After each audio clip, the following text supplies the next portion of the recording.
When I first met her, I never imagined that one day she would be the reason I learned one of the hardest lessons of my life. Her name was Sarah.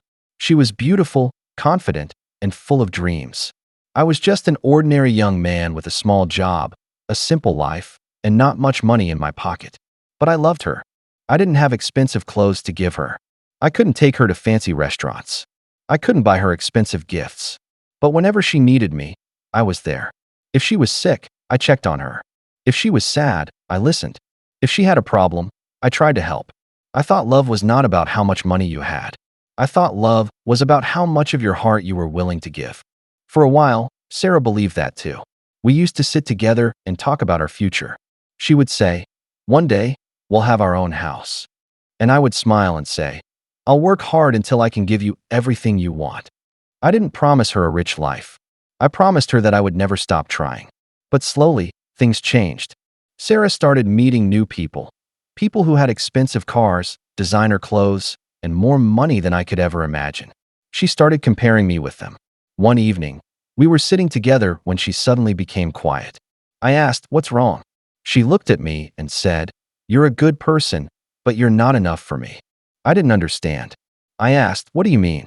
She looked away and said, "You don't deserve me." Those words felt like a knife in my heart. I asked her why. Then she said the words I will never forget. "Because you're poor." For a few seconds, I couldn't speak. I looked at her, hoping she would laugh and say she was joking. But she didn't. I didn't understand. I asked, "What do you mean?" She looked away and said, "You don't deserve me." Those words felt like a knife in my heart. I asked her why. Then she said the words I will never forget. "Because you're poor." For a few seconds, I couldn't speak. I looked at her, hoping she would laugh and say she was joking. But she didn't. She continued, "I want a better life.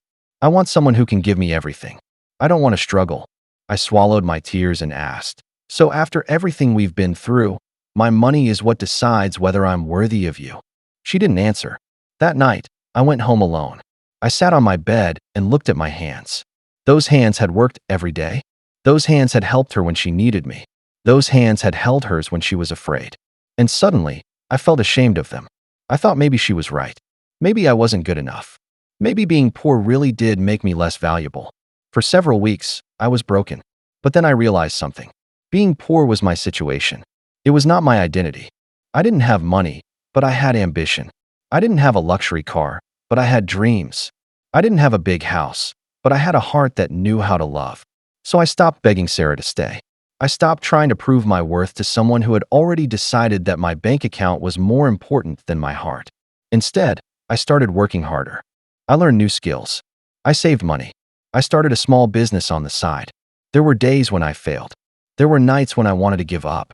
But every time I remembered her words, "You don't deserve me because you're poor," I turned the pain into motivation. Years passed. One morning, I was standing outside my own office.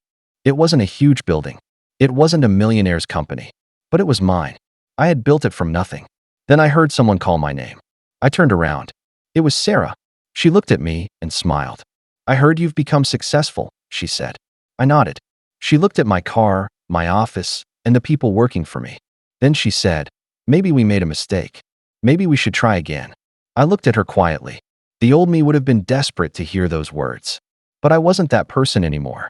I smiled and said, "Do you remember when you told me I didn't deserve you because I was poor?" She lowered her eyes. "I remember." I took a breath. "Back then, I thought you were right. I thought money made me less worthy." Then I smiled. "But you taught me something." She asked, "What?" I said, "You taught me that I should never measure my value by someone else's opinion." She became silent. I continued, "I loved you when I had nothing. But now that I have something, I realize I don't need someone who only sees my value after I become successful." She looked at me with tears in her eyes. "Are you saying you don't want me anymore?" I nodded. "I'm saying I finally understand that I deserve someone who believes in me when I'm still building my life, not someone who only wants me after I've reached the top." Then I walked away, not because I hated her, not because I wanted revenge, but because I had finally learned to respect myself. That day, I understood something important. The right person will not love you because of what you have. They will love you because of who you are. Money can buy a beautiful house. It can buy an expensive car. It can buy luxurious gifts. But money cannot buy loyalty. It cannot buy a genuine heart. And it cannot buy someone who stays beside you when you have nothing. So if someone leaves you because you're poor, don't spend your whole life trying to prove them wrong. Build yourself, work hard, become stronger. But don't do it to make them regret leaving. Do it because you deserve to become the best version of yourself. And one day, you'll look back and realize, losing them wasn't the end of your story. It was the beginning of finding yourself.